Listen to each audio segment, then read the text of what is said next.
Hello everyone, I am Dilip Kumar, a lecturer at Government Boys Degree College, Shahidadpur. Today we will learn about the pancreas. आज हम सीखेंगे pancreas के बारे में। Pancreas एक gland है के बारे में हम सीखेंगे और ये ड्यूल इन फंक्शनिंग है। इसके दो फंक्शन है। ये फंक्शन परफॉर्म करता है एज अ एक्सोक्राइन ग्लैंड, यानी कि इसमें सीक्रेशन होती है। डाइजेस्टिव एंजाइम इसमें सीक्रेट होते हैं जो कि डाइजेशन के प्रोसेस में काम आते हैं। और इसका एक और भी काम है जो कि ये परफॉर्म करता है function as a endocrine gland. तो हम फोकस ही एंडोक्राइन ग्लैंड को करेंगे कि ये किस तरीके से काम करता है एज अ एंडोक्राइन ग्लैंड, क्योंकि हम ग्लैंड्स एंडोक्राइन ग्लैंड्स पढ़ रहे हैं और ये पांचवा ग्लैंड है जिसका नाम है पेनक्रियास। और पेनक्रियास की ये फिगर मैंने बनाई हुई है जो कि लीफ लाइक इन स्ट्रक्चर होता है। ये पेनक्रियास है। पेनक्रियास के बारे में हम पढ़ेंगे एज एंडोक्राइन ग्लैंड कि ये एंडोक्राइन ग्लैंड के तौर पे कैसे काम करता है। तो इस consist of patches of cells, इसमें सेल के पैचेस होते हैं। इनको आइसोलेट्स ऑफ लैंगरहैंस कहते हैं इनको। ये जो लैंगरहैंस है ये साइंटिस्ट है और इसने जो सेल हैं उनको दरियाफ्त किया था। आइसोलेट्स मीन्स के ग्रुप ऑफ सेल्स, या ये जो स्पॉट्स या पैचेस ऑफ द सेल्स मौजूद होते हैं किसमें, पेनक्रियास में। पेनक्रियास में और भी बहुत सारे सेल होते हैं मगर हम फोकस करेंगे उन सेल्स को जो कि काम करते हैं एज अ एंडोक्राइन ग्लैंड्स। अगर फॉर एग्जांपल इसको अगर फोकस करें कि ये वाला पोर्शन जो ये स्पेशल सेल हैं इनको हम देख रहे हैं और ये आइसोलेट्स ऑफ द लैंगरहैंस वाले सेल हैं जो कि काम करते हैं एज अ एंडोक्राइन ग्लैंड्स। तो ये कौन से सेल होते हैं? अगर हम दो सेल को फोकस करेंगे, एक अल्फा सेल और इन पैचेस में, और दूसरे इन पैचेस में सेल होते हैं जिनका नाम है बीटा सेल। अल्फा और बीटा सेल ये जो पेयर हैं जो कि काम कर रहे हैं एज एंडोक्राइन ग्लैंड्स, ये एंटागोनिस्टिक पेयर है। इससे पहले एक और हमने पेयर पढ़ा था एंटागोनिस्टिक पेयर जो कि कैल्सिटोनिन और पैराथायरॉयड का पेयर था। तो ये भी एंटागोनिस्टिक हैं, एंटागोनिस्टिक पेयर हैं अल्फा बीटा सेल जो कि पेनक्रियास में मौजूद हैं। ये दोनों एक दूसरे के अपोजिट काम करते हैं और ग्लूकोज के लेवल को ब्लड में मेंटेन रखते हैं या रेगुलेट करते हैं ग्लूकोज का लेवल। आगे अगर हम इन दोनों सेल को देखेंगे तो जो ये अल्फ़ा सेल है, अल्फ़ा सेल किस कंडीशंस में ये कौन सा हार्मोन रिलीज़ करता है? तो ये कंडीशन है हाइपोग्लाइसीमिया। तो ये जो हाइपोग्लाइसीमिया है, हाइपो मीन्स लो और ग्लाई मीन्स ग्लूकोज, और सीमा जहां भी आए तो आप समझ लीजिएगा कि ये ब्लड से मुखातिब है। तो ब्लड में जब लो ग्लूकोज की लेवल होगी तो इसको हाइपोग्लाइसीमिया कहेंगे, और जब ब्लड के अंदर ग्लूकोज की लेवल लो होगी तो ये जो अल्फ़ा सेल हैं ये अल्फ़ा सेल रिलीज़ करेंगे एक हार्मोन जिसको ग्लूकागोन कहते हैं। ये रिलीज़ कौन सा हार्मोन करते हैं? ग्लूकागोन हार्मोन रिलीज़ करते हैं। और ये जो ग्लूकागोन हार्मोन है ये हार्मोन क्या करता है? It converts the glycogen into glucose. जो ग्लाइकोजन हमारे मसल्स में स्टोर्ड है, ग्लाइकोजन, या जो लिवर के सेल हैं, एडिपोज सेल हैं, उनमें जो ग्लाइकोजन स्टोर है जो उनको ये कन्वर्ट करती है किसमें? ग्लूकोज में। कौन कन्वर्ट कर रहा है? ग्लूकागोन कन्वर्ट कर रहा है। ग्लूकागोन हार्मोन है जो कि हार्मोन रिलीज़ कहाँ से हो रहा है? इस अल्फ़ा सेल से रिलीज़ हो रहा है। और ये क्या करता है? It promotes the gluconeogenesis. Genesis means के प्रोडक्शन, जेनेसिस मीन्स के प्रोडक्शन। अब ग्लूकोनियोजेनेसिस क्या है? एक तो शुगर कम हो रही है, तो वो एक तो शुगर अगर कम हो रही है तो ब्लड में जो शुगर जा रही है वो कहाँ से जा रही है? ग्लाइकोजन टूट रहा है। ग्लाइकोजन आपको पता है ना कि ये एक्सेस अमाउंट ग्लूकोज की जो है वो कन्वर्ट होती है और स्टोर्ड होती है ग्लाइकोजन फॉर्म में। अब ग्लाइकोजन जब टूटेगा तो जाहिर सी बात है उसमें ग्लूकोज के मालिक्यूल निकलेंगे और ग्लूकोज के मालिक्यूल ब्लड में जाएंगे और ग्लूकोज की लेवल जो है हमारे ब्लड में वो जो है एक सेट पॉइंट पे आ जाएगी। एक तो ग्लूकोज आ रही है ग्लाइकोजन से, ठीक है। दूसरी जो ग्लूकोज आ रही है नॉन कार्बोहाइड्रेट सोर्सेज से। जो नॉन कार्बोहाइड्रेट सोर्सेज हैं उनको कहते हैं, उनकी फार्मिंग, उनसे अगर ग्लूकोज बनेगी तो इस प्रोसीजर को हम कहेंगे ग्लूकोन्यूजेनेसिस, ग्लूकोन्यूजेनेसिस कहेंगे। इनमें एग्जांपल लिपिड्स टूटेंगे उनमें से भी ग्लूकोज आएगी, और प्रोटीन अमाइनो एसिड्स जब टूटेंगे, प्रोटीन जब टूटेगी उसमें से अमाइनो एसिड्स जब निकलेंगे तो उसमें से भी ग्लूकोज बनेगी। तो ऐसे जो है हमारे ब्लड में जो अल्फ़ा सेल हैं वो ग्लूकागॉन को रिलीज़ करके ग्लूकोज की जो मिकदार है उसको एक सेट पॉइंट पे ब्लड में लाते हैं। दूसरा जो इसके सेल अपोजिट है बिल्कुल, वो है बीटा सेल। बीटा सेल किस कंडीशन में अपने हार्मोन्स को रिलीज़ करेगा? जब कंडीशन होगी hyperglycaemia. Hyperglycaemia means hyper means high, hyper means high, ग्लाई मीन्स ग्लूकोज और सीमा मीन्स ब्लड। ब्लड के अंदर जब ग्लूकोज की लेवल बढ़ जाएगी तब जो बीटा सेल है ये रिलीज करेंगे insulin, it release the insulin. अब इंसुलिन क्या करेंगे? जैसे यहाँ पे कौन सा हार्मोन रिलीज हो रहा था? यहाँ पे ग्लूकागॉन, यहाँ पे ग्लूकागॉन अल्फा सेल कर रहा था, तो बीटा सेल अब क्या रिलीज कर रहा है? कौन सा हार्मोन? इंसुलिन हार्मोन को रिलीज कर रहा है। अब ये जो इंसुलिन हार्मोन है रिलीज कब होंगे? When glucose level are high in blood. जब ग्लूकोज की लेवल हाई ब्लड में होगी तो अब ये ग्लूकोज की लेवल को लो कैसे करेगा? इंसुलिन कैसे करेगा?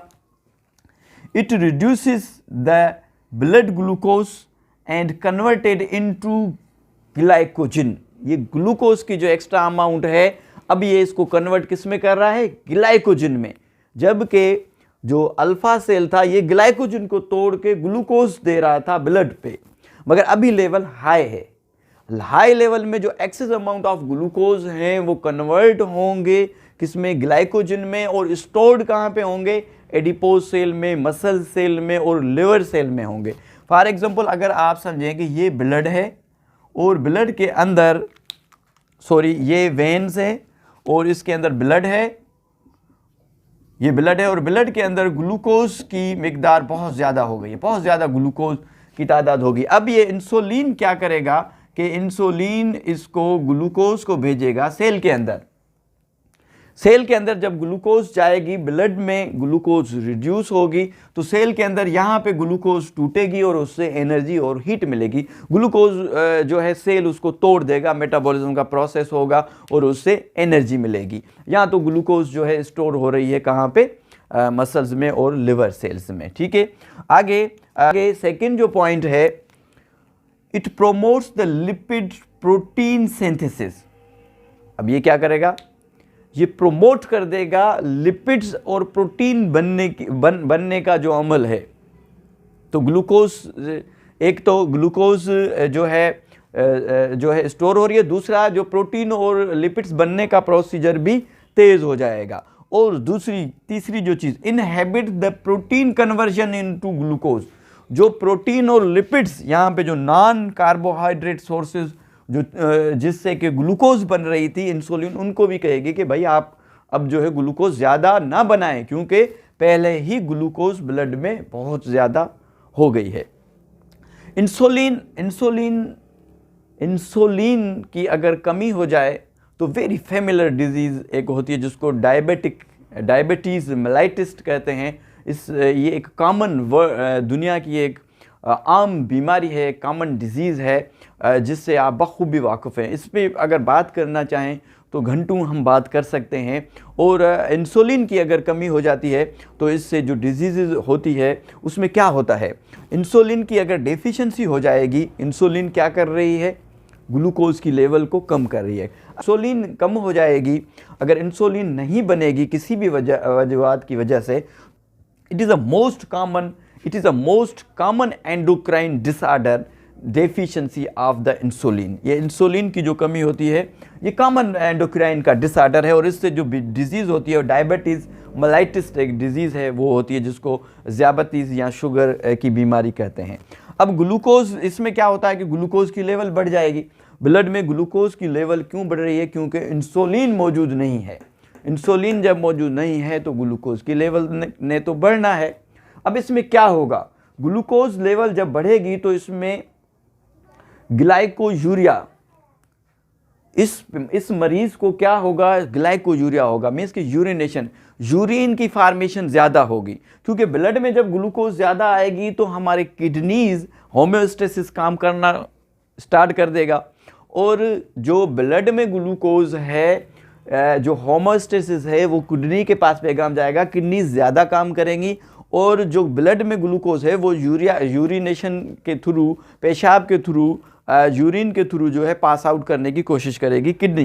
तो क्या होगा इस मरीज़ को कि इसको बार बार जो है पेशाब आएगा। वैसे अमूमन रात को सोने के बाद हम तो सो जाते हैं, हमें पेशाब नहीं आता, मगर जो शुगर के मरीज़ हैं ये सोने के बाद भी इनको यूरिन पास करना होता है। ये 2 से 3 मरतबा जो है ये रात को यूरिन पास करने के लिए उठते हैं। तो ये एक साइन है कि जब डॉक्टर के पास हम जाते हैं तो वो पहला सवाल ये करता है, रात को जब आप सोते हैं तो कितनी मरतबा आप यूरिन पास करने के लिए उठते हैं। तो ये एक साइन है कि जो बंदा रात को 3 से 4 मरतबा यूरिन पास करने के लिए उठ रहा है तो ये डायबिटिक पेशेंट हो सकता है। अगर यूरिन ज़्यादा पास होगा तो इस प्रोसीजर को हम पॉलीयूरिया भी कहते हैं, मीन्स बार बार यूरिन का बनना या यूरिन का आना।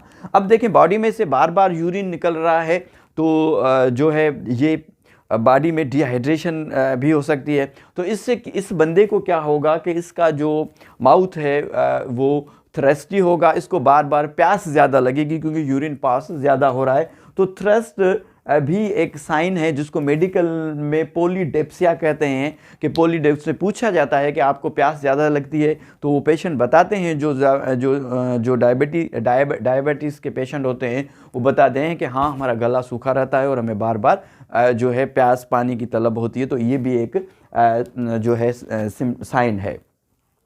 और इसमें क्या होता है, इंक्रीज द एपिटाइट। अब देखें होता क्या है कि जो ग्लूकोज है वो ब्लड में जा रही है, अब सेल में ग्लूकोज नहीं जा रही, तो सेल क्या करता है कि सेल ये समझता है कि शायद बॉडी ने एनर्जी नहीं ली है, शायद बॉडी ने खाना नहीं खाया है। तो सेल बार बार हाइपोथैलेमस को पैगाम दे रहा होता है कि भाई भूख लगाओ, कि ये बंदा खाना खाए जैसे मुझे ग्लूकोज मिले। तो इसमें क्या होता है कि बार बार खाने की तलब होती है और बार बार हंगर पैक्स लगते हैं, हंगर पैक्स बार बार लगते हैं, बार बार ये जो डायबिटिक पेशेंट होता है उसको खाने की तलब होती है, क्योंकि सेल के अंदर ग्लूकोज नहीं जा रही और सेल मैसेज भेज रहा है हाइपोथैलेमस को कि भाई भूख लगवाओ। तो इस तरीके से इसमें जो हंगर है, भूख लगना भी इसकी जो है साइन है। और जब इसमें क्या होता है, वेट लॉस होता है, क्यों कि जो फैट्स हैं या जो प्रोटीन है वो भी हाइड्रोलाइसिस, मसल्स हाइड्रोलाइसिस होना शुरू हो जाते हैं, तो वेट लॉस होना भी इसकी साइन है। अब डायबिटीज़ की 2 अक़साम हैं। अगर टाइप देखेंगे डायबिटीज़ की तो 2 है, 2 types of diabetes. Number 1 type 1, ये ऑटो इम्यून डिसऑर्डर है। इसमें क्या होता है कि जो बीटा सेल हैं, ये वाले बीटा सेल किसी वायरल इन्फेक्शन की वजह से, या जो हमारे लिम्फोसाइट्स हैं, जो हमारा डिफेंस सिस्टम है, जो ऑटो इम्यून सिस्टम है, वो इनको किल कर देता है। अब जब बीटा सेल मौजूद नहीं होंगे तो इंसुलिन नहीं बनेगी, इंसुलिन नहीं बनेगी तो जब बीटा सेल बिल्कुल इंसुलिन बनाना छोड़ देंगे तो इसको टाइप 1 कहेंगे।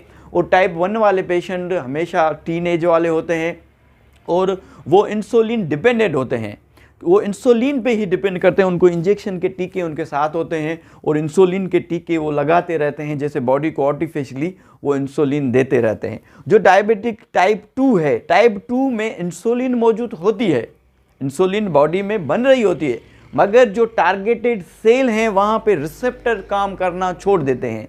टाइप 2 वाले जो पेशेंट हैं वो अक्सर एक्सरसाइज करते हैं या गोलियां लेते हैं, टेबलेट वगैरह लेके वो अपनी ग्लूकोज को रेगुलेट करते रहते हैं। ठीक है, तो डायबिटिक डिजीज़ मैं कहूँगा कि नहीं है। अगर आप लाइफस्टाइल को चेंज करेंगे, खाना टाइम से खाएंगे, कम खाएंगे, एक्सरसाइज करेंगे, तो आपको जो शुगर है, जिसको हम डायबिटीज़ कर रहे हैं, वो कुछ भी नहीं कर सकती। एक डायबिटिक हेरिडिटी भी होती है, जो कि पेरेंट टू पेरेंट, अगर किसी के नाना को है, किसी के दादा को है, किसी के अब्बू को है, किसी की अम्मी को है, तो वो उसके औलाद में भी ट्रांसफ़र होती है। अभी दो को छोड़ के तीसरे को अभी तो डायबिटिक बंदे हमें मिल रहे हैं, मगर डायबिटिक्स से घबराने का नहीं है। ये एक डिजीज़ नहीं है, आपने लाइफस्टाइल को चेंज करना है। डायबिटीज़ आपको कुछ भी नहीं कर सकती, इतनी बड़ी ये बीमारी नहीं है जिसको ये जितना इसको समझा जा रहा है। ये एक एंडोक्राइन डिसऑर्डर है जिसको आप मैनुअल भी सेट कर सकते हैं। तो आज हमने पेनक्रियास के बारे में पढ़ा है। पेनक्रियास में दोनों फंक्शन होते हैं, एक्सोक्राइन और एंडोक्राइन के तौर पे भी फंक्शन करता है। हम एंडोक्राइन को फोकस करेंगे। हमने पेनक्रियास में देखा कि कुछ स्पॉट्स ऐसे हैं जहाँ पे सेल मौजूद हैं, जो कि लैंगर हैंस ने इनको दरियाफ्त किया था, और इन ग्रुप ऑफ सेल को हम आइसोलेट्स कह रहे हैं। आइसोलेट्स में अल्फ़ा और बीटा को हमने फोकस किया। अल्फ़ा जो है रिलीज़ कर रहा है हार्मोन किस कंडीशन में, जब ग्लूकोज की लेवल कम हो रही है। ये ग्लूकागॉन रिलीज़ कर रहा है, जो कि प्रोटीन को, लिपिड्स को और ग्लाइकोजन को तोड़ के ग्लूकोज की लेवल को एक सेट पॉइंट पे ला रहा है। बीटा सेल जब ग्लूकोज की लेवल ब्लड में बढ़ जाती है, तब इंसुलिन हार्मोन ये रिलीज़ करते हैं। इंसुलिन हार्मोन क्या कर रहा होता है कि जो ग्लूकोज की हाई लेवल है उसको वापस कन्वर्ट कर रहा होता है, सेल के अंदर भेज रहा होता है, या मसल्स या लिवर में वो स्टोर कर रहा होता है ग्लाइकोजन की फॉर्म में। और डायबिटीज़ की दो अकसाम हमने पढ़ी, टाइप 1 और टाइप 2। और डायबिटीज़ जो इंसुलिन की कमी की वजह से डिजीज़ होती है, उसमें सिम्टम और साइंस कौन से हैं कि थ्रस्ट लगती है, प्यास लगती है, बार बार पेशाब का आना, वेट लॉस होना, भूख का लगना, ये कॉमन साइंस हैं डायबिटिक पेशेंट की। Thank you so much.